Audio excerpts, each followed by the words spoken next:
Hey everybody, it's Jason here. Today I'm doing another video in the Zen Teacher Listens To series. Now, originally I wanted to interview this teacher.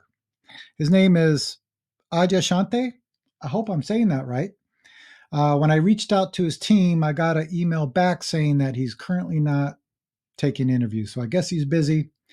So I decided to do a listen to video since a few of you requested that. So I went to the YouTube channel, Adyashanti's YouTube channel, and I clicked on popular videos, and this one stood out. It's called The Experience of No Self. Now, I've been talking about that recently, so I decided it'd be a good video to check out. So let's get started. See, up until you see beyond it, everything is dominated by oneself, is it not? I want to be awakened. I want to be enlightened. I want to have some spiritual revelation, which is really no different than I want an ice cream cone. I want to be loved. I want to be agreed with. I want to be disagreed with. I like or I don't like. Do you see how the fiction of self always keeps itself in the center of one's consciousness? That's interesting too. I think sometimes we think, I want to be enlightened or I want to be a good person, right? That has kind of a clear, positive direction. And maybe, if I want money or if I want certain kind of food, we think that is desire or bad. But it actually is exactly the same. It's Buddha's really core teaching that if we grasp after anything, doesn't matter what it is, can be a wonderful thing like enlightenment. If we grasp after even enlightenment, we'll be dissatisfied. So we'll talk about that a little bit more. And spiritual awakening is seen through the fiction of that actually there isn't actually a self in the center of one's consciousness. That's what this term that I use, that a lot of people don't like, or it frightens them, emptiness means. Empty of self. Full of reality, absolutely full of the divine, but empty of self. Of course, self wants it both ways. Huh? It wants to have the divine, but make sure I'm here. That word emptiness, I've been talking about a lot recently with people. And it really, the idea of emptiness just doesn't seem like a good thing. Like there is nothing, but actually there's everything. And what that means is there's this moment which is completely full right now. So it's just empty of self or empty of grasping, empty of greed, empty of ignorance. It actually is more fulfilling. The Heart Sutra talks about no eyes, no ears, no nose, no tongue, no body, no mind, right? No anything, none of these things. But what that means is another way of saying it is clear eyes, clear nose, clear tongue, clear body, clear mind. Everything is clear. That's why I always give an analogy of a mirror, right? Our mind, our original mind is like a clear mirror. It's empty, doesn't have anything in it, but it just reflects everything as it is. So it's completely full in this moment. And if you experience it, then it wants to make sure it's there to try to maintain that experience. But anybody in this room who had even a glimpse of an awakening to real reality, one of the hallmarks is the absence of self. That happens all of the time, but we usually don't recognize it. The absence of self, right? It seems like this huge or this big spiritual experience, but it's just seeing a sunset. We've all had this experience, and there's that moment where your mind and the sunset are not separate. It's just, now maybe moments later, we start thinking about it or start self identifying with it, or adding something to it. I like that. It's so beautiful. Taking pictures, posting it on Instagram. There's nothing wrong with that, by the way. But there's that initial experience where it's just, or you're diving into a cold river. There's that experience at that moment where the water and your mind is just one thing. It wakes us up. Then we add the commentary later. And it's usually that commentary or holding on to that commentary or self identifying with that commentary or the experience. That's when we get into a lot of trouble. Most human beings, most of us are so deeply in a trance state that it's even hard to consider what you would be, that you could be something other than a self.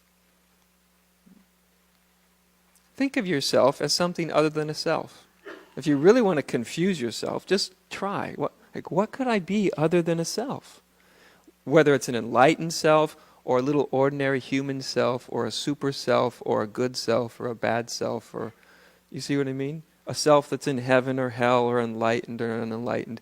All of that is just more self-seeking, you see?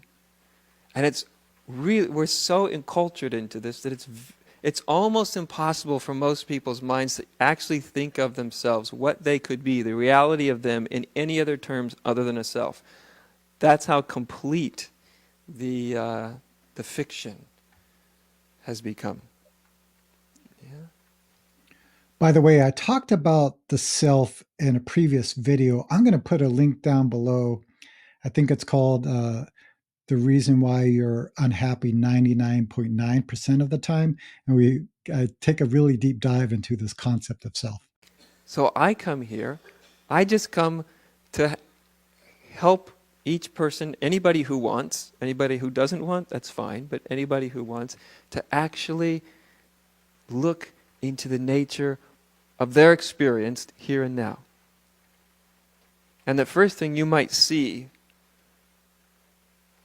you might begin to see, even though your mind doesn't understand it, even though it's baffling, you might see there isn't actually self-nature in any of this experience. You might see it. So, another interesting point, his whole statement. I just come here to help you look into this experience of no self. Right? He's still using this concept of I. So it doesn't mean we live life without the self or live life without this concept of I. We just don't believe it's this permanent, concrete thing, which really frees us up in our lives, where we can be more intuitive with things that are appearing. Because usually we believe that there's this concrete, permanent self that's separate from everything else in this world. This is what causes so many problems in our lives. So I hear this often about students who say, well, if I perceive or pierce through the self and see that there is no self, then my life will be empty. I won't be able to function. But it's completely the opposite. You're using it in every moment. So if I said to you, I hate you, I don't like you, right? This has a very strong sense of attachment, holding in that statement. But if I said, is there anything I can do for you? May I help you? This still has I in the sentence, but it doesn't have this grasping and the strong energy of attachment. See it like you see a teacup or an orange or a microphone. You're like, I see it. There's really not. Confusion is confusion. Clarity is clarity. Happiness is happiness. Sadness is sadness. Consciousness is consciousness. And there isn't a self to which all that's pertaining. I also been talking about this in, I think, my last couple of videos about seeing things as truth, right? Yeah, happiness is happiness. Sadness is sadness. Thinking is just thinking. We're not holding on to any idea or concept or experience. You might see it. It's also possible you might go beyond just seeing it, because to see it isn't quite the same as to realize it, is it? It's in the same way that to see an orange is not the same thing as eating an orange, right? So you can have it pointed out to you. Yes, there's an orange. You go, oh, I've never seen one. Lovely. There's actually a Zen teaching that says a picture of a banana will not satisfy your hunger. Zen Master Sung Song also talks about this kind of teaching too. If you really want to understand the meaning of an apple or a banana, right, you can read about it, understand how it grows, maybe the different varieties of it. But if you really want to experience it, bite into it. And then at that moment, your understanding and the experience comes together. We call that a realization. But to see it, to see the absence of self is one thing. To experience it is quite something else. But to see it opens the doorway to the experience. It's another thing I want to point out too. Like if you're biting into the apple, not only is there no concept of self, there's also no concept of no self. And I think that's really important because we're using a lot of words to kind of comprehend and understand something here. But when you're having that experience, or if you're seeing that sunset, or jumping in that cold river, there's not a concept of self and there's not a concept of no self. It's just becoming one at that moment. It is ironic, is it not, that the thing that terrifies oneself the most,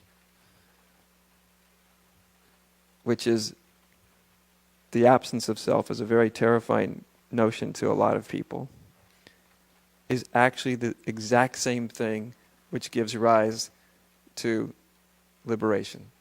The liberation from self. Okay, well, I guess that's it. I think something that's important to maybe add on to this kind of teaching is then what?